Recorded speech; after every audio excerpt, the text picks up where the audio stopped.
Hello aspirants, welcome to ज्ञानम अमृतसर। आज के सेशन में हम डिस्कस करने जा रहे हैं नवंबर मंथ के कुछ इंपॉर्टेंट करंट अफेयर।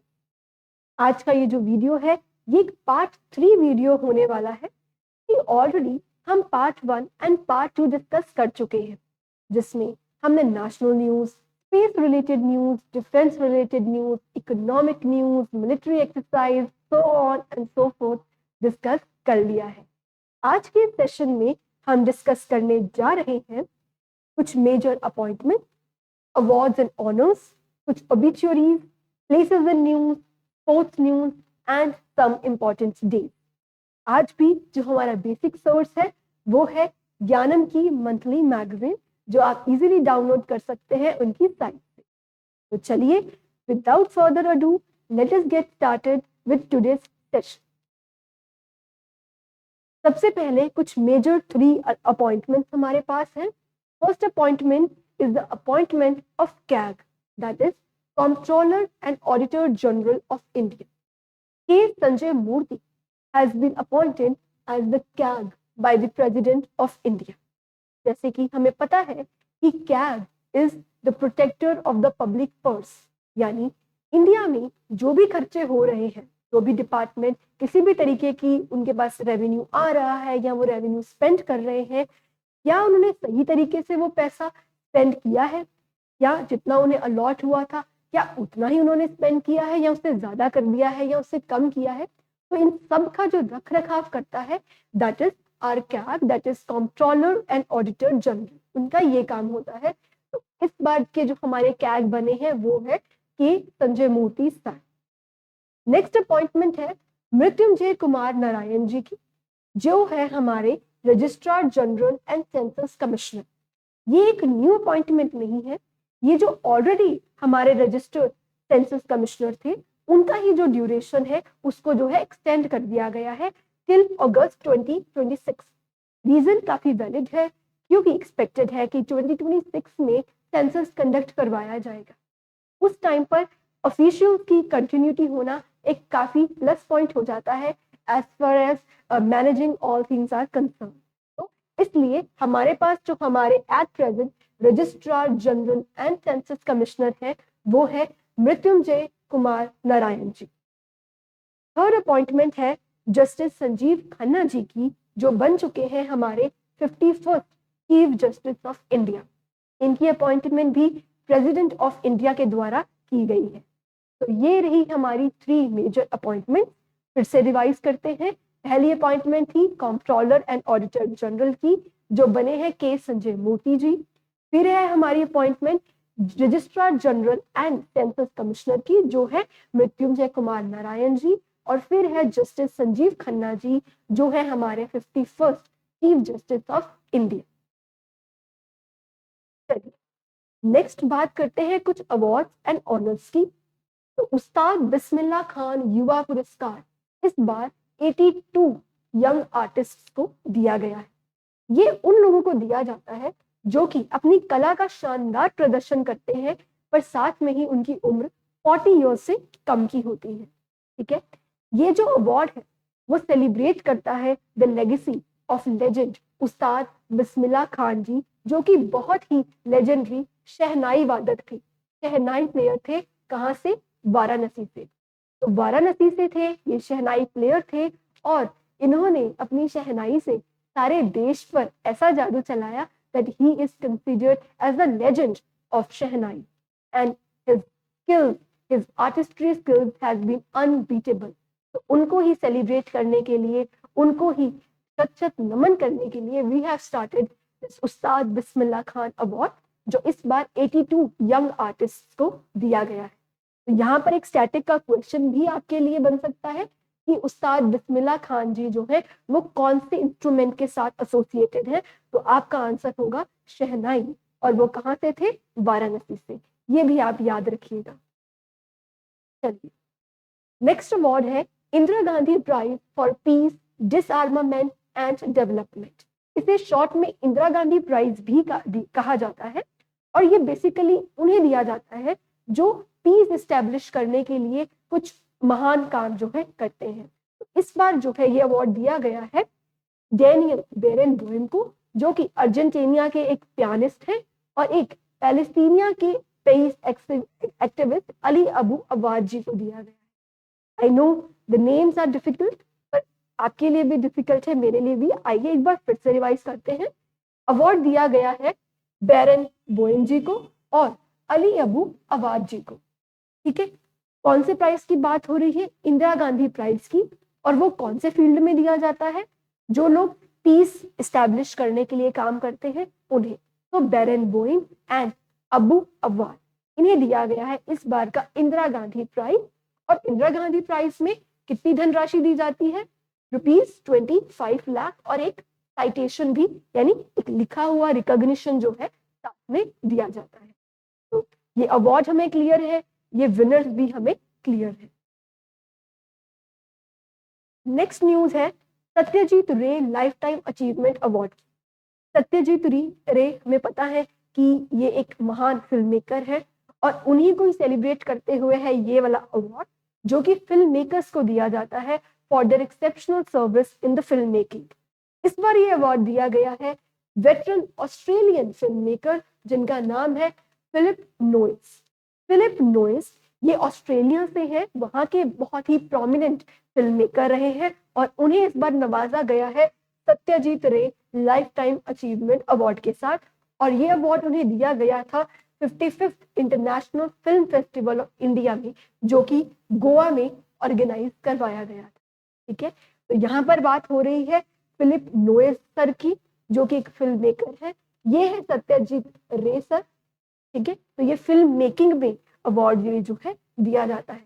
आपको क्वेश्चन ऐसे आ सकता है कि सत्यजीत रे लाइफ टाइम अचीवमेंट अवार्ड जो है इस बार किसे दिया गया, वो कौन से कंट्री से थे, या फिर ये अवार्ड कौन से फील्ड में दिया जाता है। तो ये चीजें आपको जो है थोड़ी क्लियर होनी चाहिए। तो आई होप अब हो गई होंगी क्लियर। तो चलिए बढ़ते हैं नेक्स्ट प्राइज की ओर, जो कि है बुकर प्राइज।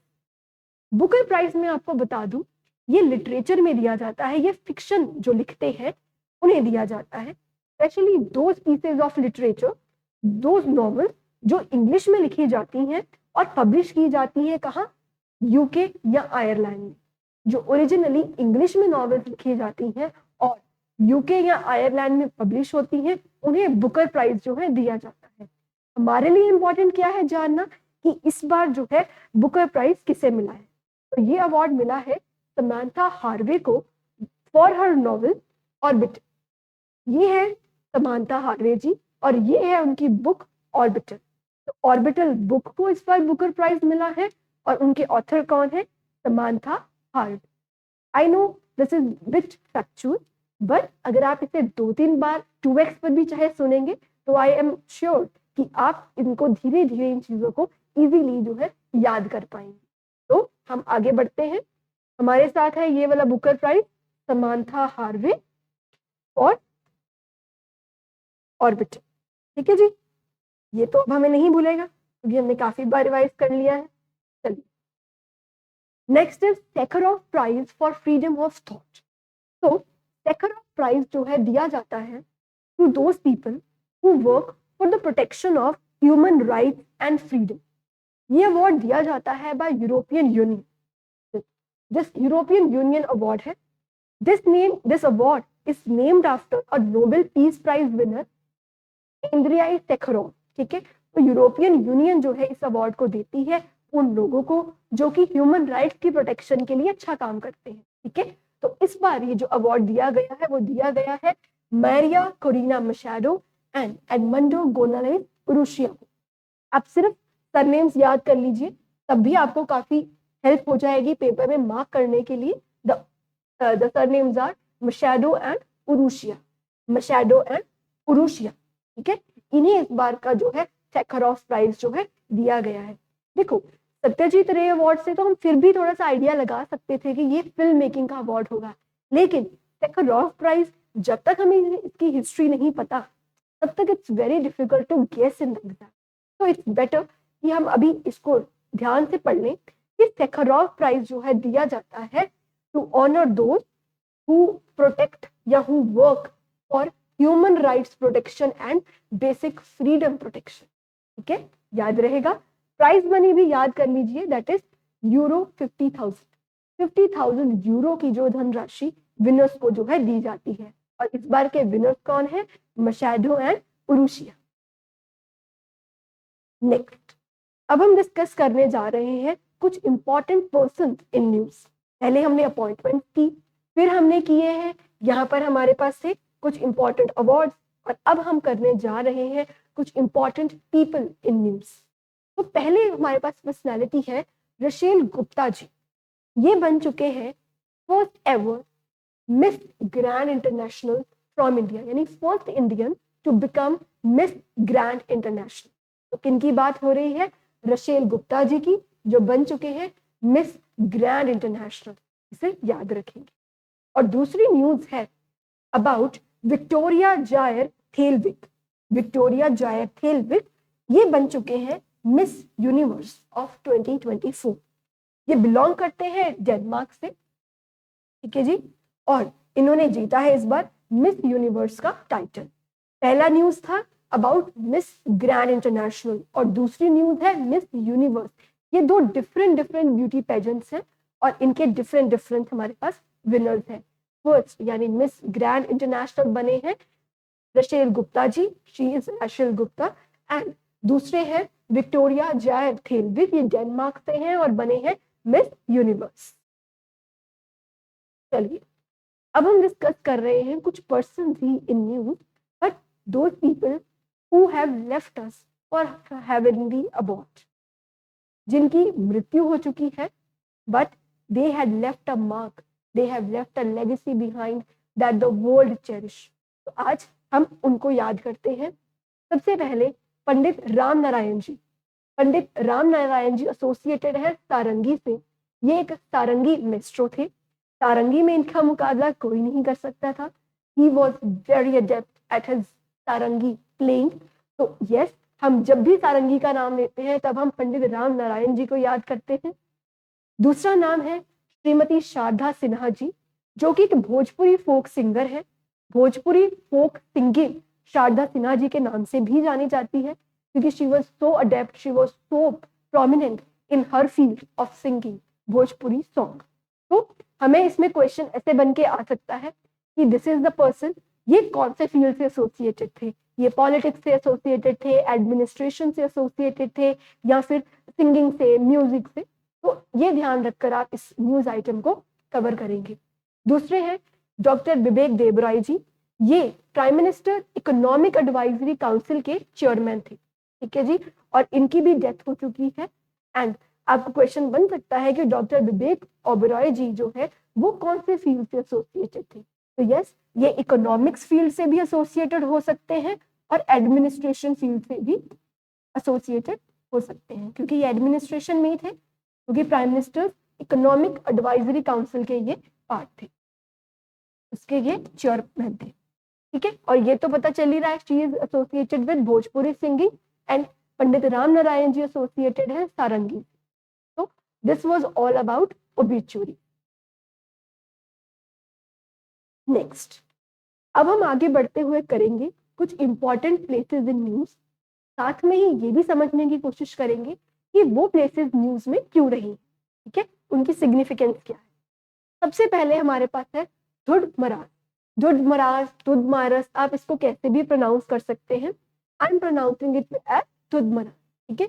ये छत्तीसगढ़ का एक छोटा सा गांव है और इसे चूज किया गया है united nation world tourism organization के द्वारा as the best tourism village, ठीक है। तो बेस्ट टूरिज्म विलेज के हिसाब से ये एक प्रोमिनेंट या एक बड़ा ही फेमस विलेज जो है हमारे इंडिया का, हमारे छत्तीसगढ़ का जो है चूज किया गया है, जहां पर अपग्रेड प्रोग्राम जो है लाया जाएगा बाय यूनाइटेड नेशन।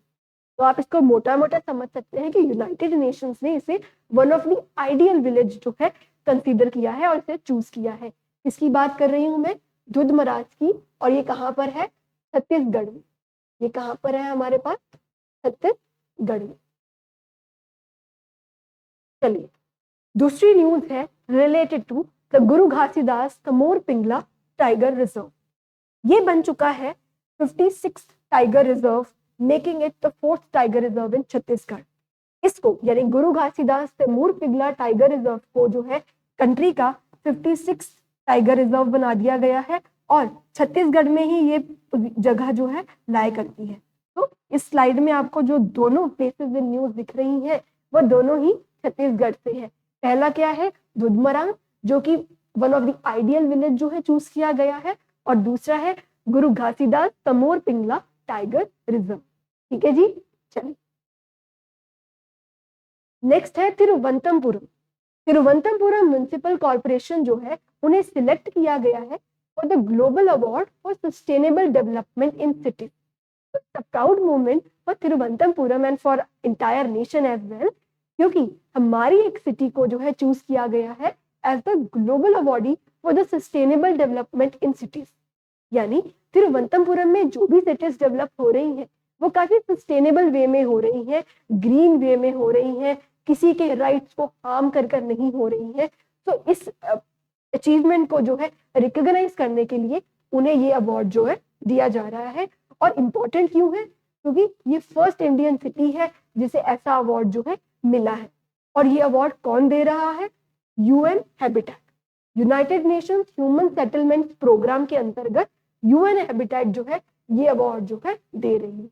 ठीक है जी, तिरुवनंतपुरम क्यों न्यूज में है, क्योंकि इसे मिल रहा है global award for sustainable development in city. Next है थानो विलेज। अब थानो विलेज कहाँ है, थानो विलेज जो है देहरादून के पास एक गांव है उत्तराखंड में, जिसे बोला जा रहा है country first writers village. Writers village यानी यहाँ पर जो है सरकार ने एक नया जो है उपराला किया है जिसके अंतर्गत राइटर्स को जो है जो भी उनको कंडीशंस चाहिए, जो भी उनको जो है इक्विपमेंट चाहिए, जैसे कि उनके लिए एक वहां पर लाइब्रेरी बनाई गई है, मेडिटेशन सेंटर बनाया गया है, डिस्कशन सेंटर बनाया गया है, रेस्टोरेंट्स बनाए गए हैं, जिसके कारण वो तसल्ली से वहां पर बैठकर अपनी राइटिंग कर सकते हैं, लिख सकते हैं। ठीक है, तो एक तरीके से बूस्ट देने की बात की गई है राइटिंग को। ठीक है, जो कि इस तरीके की स्किल्स जो है दिन ब दिन कम होती जा रही हैं, जैसे से हम आर्टिफिशियल होते जा रहे हैं, है ना, टेक्नोलॉजी हम सीखते जा रहे हैं, बट जो the creativity in human mind वो कहीं ना कहीं थोड़ी डिक्लाइन हो रही है। तो इसको एक अच्छा पॉजिटिव वे हम समझ सकते हैं जिससे कि हम बूस्ट कर रहे हैं राइटर्स को, राइटिंग एक्टिविटी को इन थानो village which is in Dehradun. Next हमारे पास आ गई है फिलीपींस। फिलीपींस न्यूज में रहा है क्योंकि वहां पर टाइफून मान यी जो है आया था। रिसेंटली हमने, अगर आप फॉलो कर रहे हैं हमारी सीरीज को, तो आपने पढ़ा होगा कि हमने पहले भी एक और टाइफून कवर किया हुआ है, दैट इज टाइफून यागी, जो कि अफेक्ट कर रहा था किसको, कौन कौन सी कंट्रीज को, लाओस, थाईलैंड, है ना, वियतनाम, कंबोडिया, इन कंट्रीज को जो है इसने अफेक्ट किया था इस टाइफून ने। अब एक नया टाइफून आ गया है जिसने फिलीपीन को जो है अफेक्ट किया है। उस टाइफून का नाम क्या है, मान यी। मान यी जो है टाइफून कहाँ आया है, आप याद रखेंगे फिलीपाइंस में आया है, इसलिए फिलीपाइंस न्यूज में था। दूसरा है एक वोल्केनो जो है इरप्ट हुआ है जिसका नाम है माउंट लिवोटोबी। माउंट लिवोटोबी जो है एक वोल्केनो इरप्शन हुई है, कहाँ पर हुई है आप याद रखेंगे, इंडोनेशिया। ठीक है, फिलीपाइन में आया क्या है, एक टाइफून यानी साइक्लोन, और इंडोनेशिया में एक वोल्केनो इरप्ट हुआ है जिसका नाम है माउंट लिवोटोबी। फिर है हमारे पास एक और place in news, that is Lahore. Lahore हमारे पंजाब के पास है, right, it is in Pakistan. Lahore is in Pakistan और इसे डिक्लेयर किया गया है as the most polluted city in the world. It is the most polluted city in the world as per IQAIR. IQAIR के हिसाब से लाहौर जो है वो most polluted city in the world आई है। अब वो क्वेश्चन ऐसे बन सकता है कि which of the following is the most polluted city in the world as per IQAIR? आपको ऑप्शन दे देंगे, में it is India, it's China, it's Pakistan, or say it's Australia. So the answer is Pakistan, and Pakistan में भी इन particularly Lahore. ठीक है जी, again revise करते हैं places in news थोड़ी सी। दुधमरा छत्तीसगढ़ में best tourism village, Guru Ghasidas Tamor Pingla tiger reserve Chhattisgarh में ही है, 56 tiger reserve. Then Thiruvananthapuram global award sustainable development में, ठीक है। Then Thano village writers village in Uttarakhand. Then typhoon Manyi in Philippines, mount Lewotobi in Indonesia and Lahore in Pakistan, most polluted city. चलिए अब again हम एक न्यू सेगमेंट की ओर बढ़ रहे हैं, that is the sports section. Sports section में I again reiterate that sports section में हम पर्टिकुलरली फोकस करते हैं प्लेयर पर, प्लेयर की स्पोर्ट्स पर और उनकी अचीवमेंट पर। तो आज भी हमारा यही टारगेट रहेगा कि हम शॉर्ट टाइम में क्रिस्पली जो है चीजों को कवर कर लें। तो पहली न्यूज आइटम है about grand master Arvind Chidambaram, जो कि बन चुके हैं the Chennai grand master classical chess tournament title के विनर। तो बात हो रही है अरविंद चिदम्बरम जी की, तो उनकी गेम कौन सी है, पहले तो ये याद रखेंगे, it is chess. It is क्योंकि ग्रैंड मास्टर्स हम बनते हैं इन चेस, तो ये इनकी चेस गेम है और ये बन चुके हैं क्लासिकल चेस टूर्नामेंट टाइटल के विनर, ठीक है। इस बार के ये विनर कौन है, अरविंद चिदम्बरम जी। दूसरी न्यूज अगेन चेस सेक्टर से ही है हमारे पास, अर्जुन एरिगासी की, ये भी ग्रैंड मास्टर है। अर्जुन एरिगासी जो है यंगेस्ट इंडियन बन चुके हैं and the second from the country जिन्होंने जो है ईलो रेटिंग मार्क 2800 ईलो रेटिंग मार्क को क्रॉस कर दिया है। अब आप कहेंगे ये क्या है, देखिए चेस जो है ना, चेस में हर प्लेयर को एक रैंकिंग दी जाती है according to the performance in the game respectively, ठीक है। तो जो प्लेयर अच्छा परफॉर्म करता है उसकी रैंकिंग उतनी ही ज्यादा बढ़ जाती है, यानी उसकी रेटिंग उतनी ही बढ़ जाती है। तो वही बात हो रही है, उसी रेटिंग की बात हो रही है कि अर्जुन एरिगासी जो है इंडिया यंगेस्ट इंडियन बन चुके हैं and second Indian after Viswanathan Anand, जिन्होंने इस कविटेड रेटिंग को जो है पार कर लिया है, मतलब उनकी रेटिंग काफी बड़ी जा चुकी है। यहाँ पर किस रेटिंग की बात हो रही है, 2800 ईलो रेटिंग मार्क की, ठीक है। और टॉप मतलब फर्स्ट पोजीशन पर बात करें कि कौन है, तो वो है मैग्नस कार्लसन। मैग्नस कार्लसन जो कि फर्स्ट नंबर पर है और अब सेकंड नंबर पर आ चुके हैं कौन, हमारे अपने अर्जुन एरिगासी जो कि एक इंडियन चेस प्लेयर है, ठीक है जी। चलिए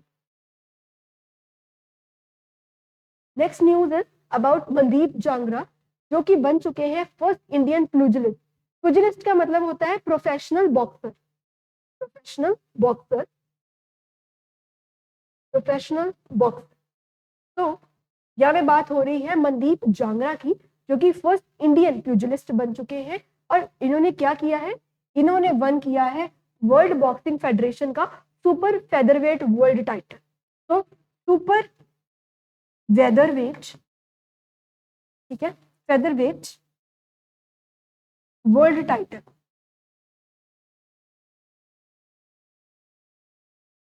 ये जो है इन्होंने जीता है। तो किनकी बात हो रही है यहाँ पर, मनदीप जांगरा की, जो कि बॉक्सर हैं बाय प्रोफेशन, प्यूजिलिस्ट हैं और उन्होंने सुपर फेदरवेट वर्ल्ड टाइटल जो कि बॉक्सिंग में दिया जाता है उसको इस बार जीता है। तो ही वॉज इन न्यू, तो हम याद रखेंगे मनदीप जांगरा, इनकी गेम कौन सी है, बॉक्सिंग इनकी गेम है और इन्होंने सुपर फेदरवेट वर्ल्ड टाइटल जो है इस बार जीता है। Next women's Asian champions trophy hockey में इस बार इंडियन टीम जो है इसमें जीती है। राजगीर हॉकी स्टेडियम बिहार में ये गेम ऑर्गेनाइज करवाई गई थी और हमने किसे हराया है, चाइना को। तो women's Asian champions trophy in hockey has been won by Indian team. अगली खबर है नेशनल हॉकी चैंपियनशिप से रिलेटेड, इसमें जो है कौन विनर है, इस बार इसमें जो है उड़ीसा जो है इसमें विनर रही है और इन्होंने हराया किसे है, हरियाणा को। उड़ीसा विनर रही है, हराया है हरियाणा को और ऑर्गेनाइज करवाई गई थी ये सारी चैंपियनशिप कहां पर, चेन्नई में। तो चेन्नई क्या था वेन्यू, उड़ीसा क्या है विनर और किसे हराया है या रनर अप बोल दीजिए वो है हरियाणा। इसकी बात हो रही है यहाँ पर सीनियर नेशनल हॉकी चैंपियनशिप की, तो हॉकी की यहाँ पर बात हो रही है।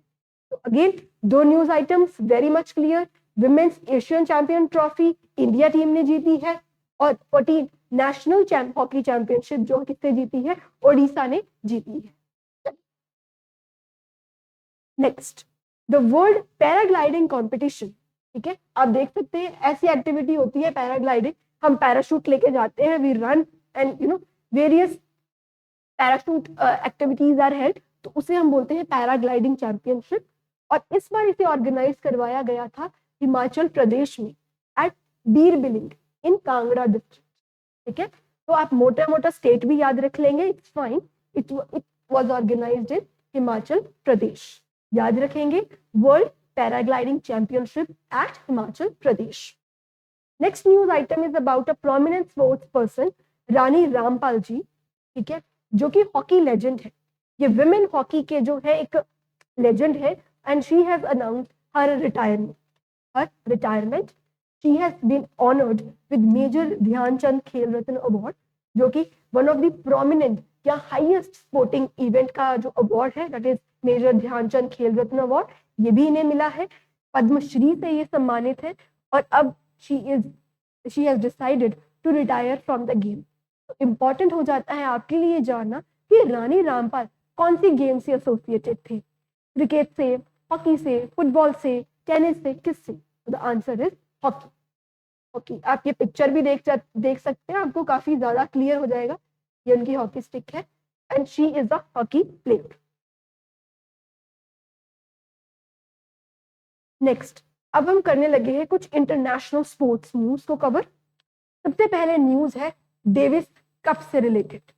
डेविस कप, यहां पर मैं आपको बताना चाहती हूँ कि इस तरीके के क्वेश्चंस भी काफी कॉमन है स्पोर्ट्स से रिलेटेड, जहां पे आपको पूछा जाता है कि डेविस कप कौन सी गेम से एसोसिएटेड है।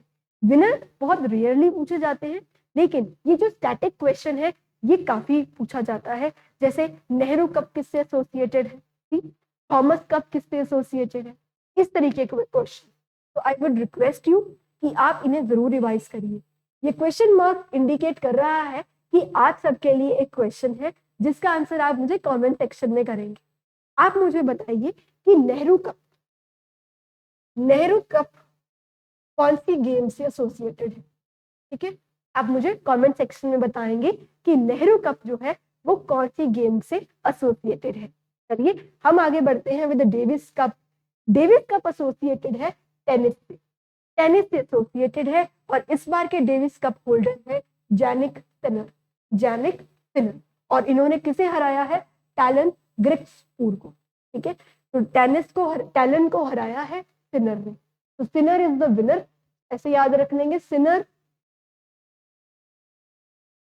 Is winner. तो सिनर इज विनर, इस बार के सिनर विनर हैं, तो आप इसको याद रखेंगे किसके, डेविस कप के। और सिनर कहाँ से हैं, इटली से हैं सिनर। ठीक है जी। नेक्स्ट न्यूज आइटम है रिगार्डिंग बैलन डी और अवार्ड।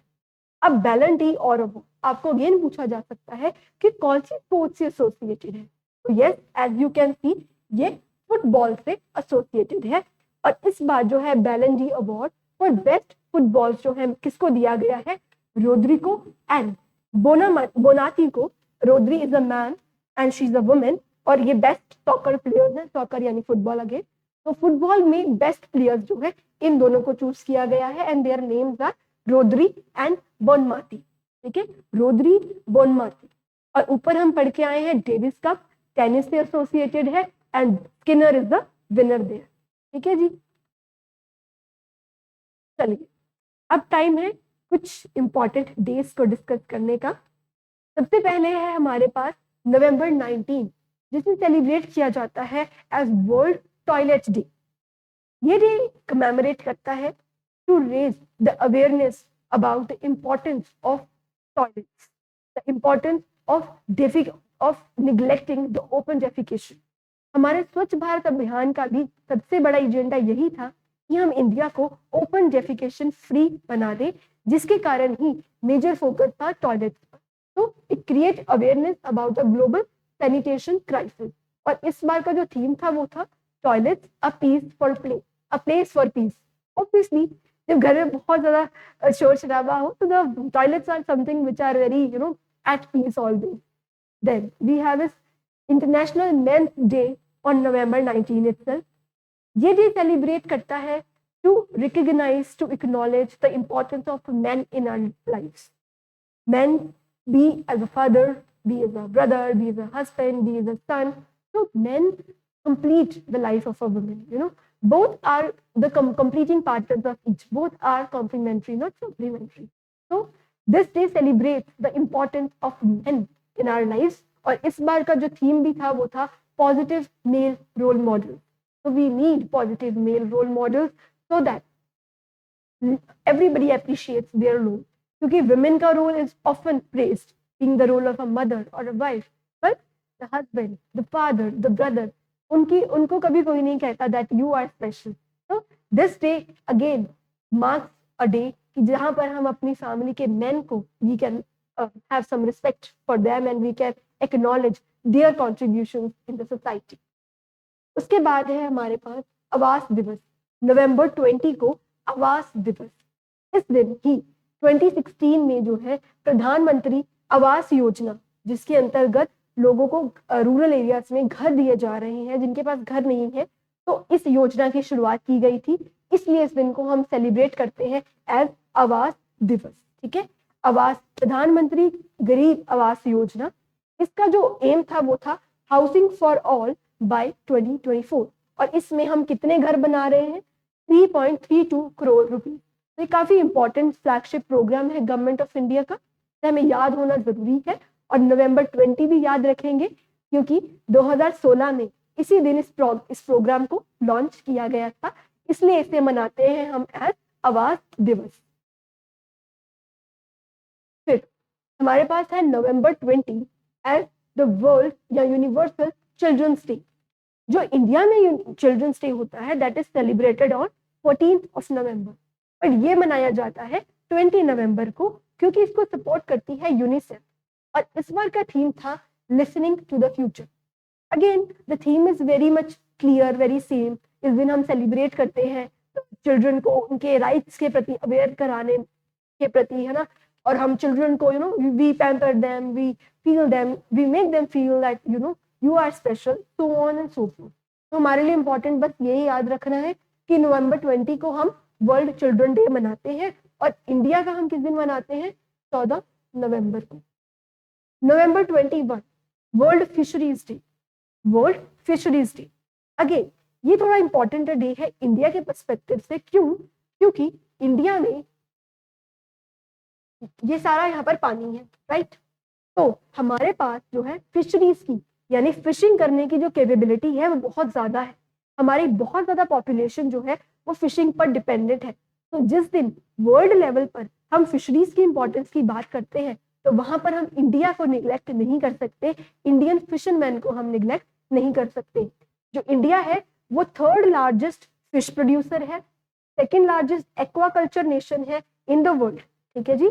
तो काफी बड़ी कंट्रीब्यूशन है इंडिया की इन फिशिंग सेक्टर. ठीक है, और इसीलिए इस बार का थीम जो रखा गया था वो था India blue transformation strengthening small scale and sustainable fisheries.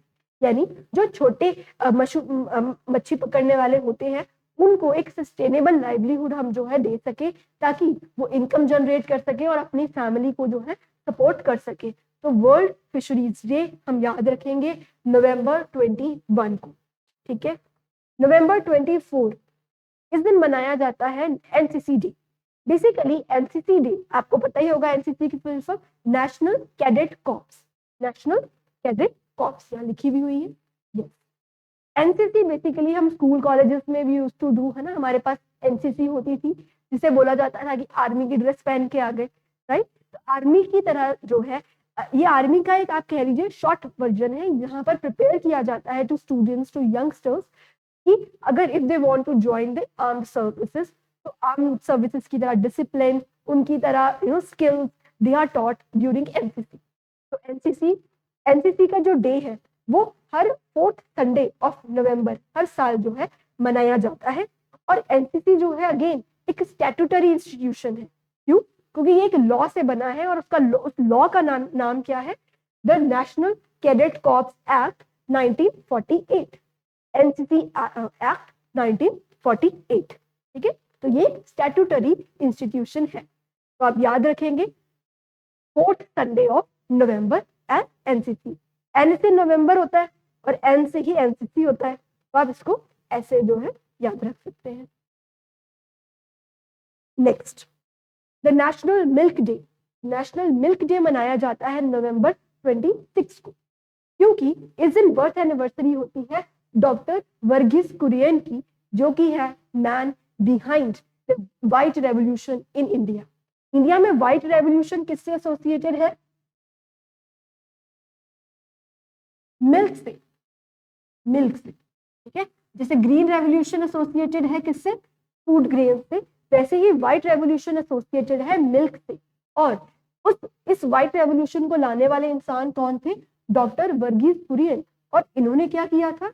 इन्होंने की थी अमूल की स्थापना। अमूल हम सब जानते हैं, it's a dairy brand in India, और ये एक कोऑपरेटिव है। अमूल जो है वो कोऑपरेटिव है, वो कोई कंपनी नहीं है, इट्स अ कोऑपरेटिव।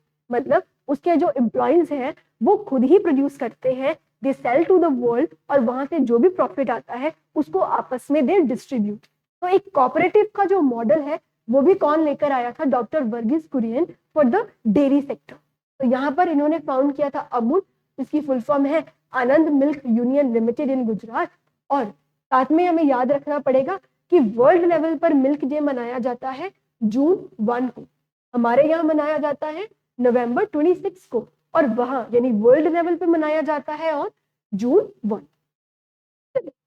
आगे बढ़ते हैं। अबाउट अगेन नवंबर 26 एक और चीज से काफी फेमस है, that is the constitution day और द नेशनल लॉ डे, क्योंकि इस दिन जो है 1949 में हमारा कॉन्स्टिट्यूशन बनकर तैयार हो गया था। 26 नवंबर 1949, ठीक है। ये देखिए 1949 में हमने कॉन्स्टिट्यूशन हमारा तैयार था और हमने उसको अडॉप्ट किया था, लेकिन हमने इनफोर्स जो किया था वो 26 जनवरी 1950 में किया था, ठीक है जी। इस दिन हमने अडॉप्ट कर लिया था और इस दिन हमने इनफोर्स कर लिया था। चलिए, इस डे को एज कॉन्स्टिट्यूशन डे हमने मनाना शुरू किया है 2015 से, और इसको नेशनल लॉ डे भी कहते हैं। क्यों? क्योंकि डॉक्टर बी.आर. अम्बेडकर जी, जो कि हमारी कंट्री के फर्स्ट लॉ मिनिस्टर भी थे, वो साथ ही के साथ ड्राफ्टिंग कमेटी जो कॉन्स्टिट्यूशन की थी उसके चेयरमैन भी थे। तो डॉक्टर बी.आर. अम्बेडकर जी का बहुत ही इंपॉर्टेंट रोल रहा है कॉन्स्टिट्यूशन को फ्रेम करने के लिए, क्योंकि वो लॉ मिनिस्टर थे हमारे इंडिया के। तो इस दिन को हम नेशनल लॉ डे के रूप में भी सेलिब्रेट करते हैं। तो याद रखेंगे कॉन्स्टिट्यूशन डे नवंबर 26। और क्यों? क्योंकि इस दिन हमारा कॉन्स्टिट्यूशन बनकर तैयार हो गया था 1949 में, लेकिन हमने उसे अडॉप्ट किया था 2-3 महीने बाद इन 26 जनवरी 1950। चलिए आगे बढ़ते हैं। अब बारी है कुछ रिकैपिचुलेशन की, ताकि पता तो चले कि हमने जो पढ़ा वो हम रिटेन भी कर पा रहे हैं या नहीं, और यह हमें कितना समझ आया। तो हम अब देखते हैं इन एमसीक्यूज की हेल्प से। पहला एमसीक्यू है, who amongst the following is appointed as the 51st CJI। हमारे 51st chief justice of India जो है वो कौन बने हैं इनमें से? यस, ये हमने अपॉइंटमेंट सेक्शन में डिस्कस किया है।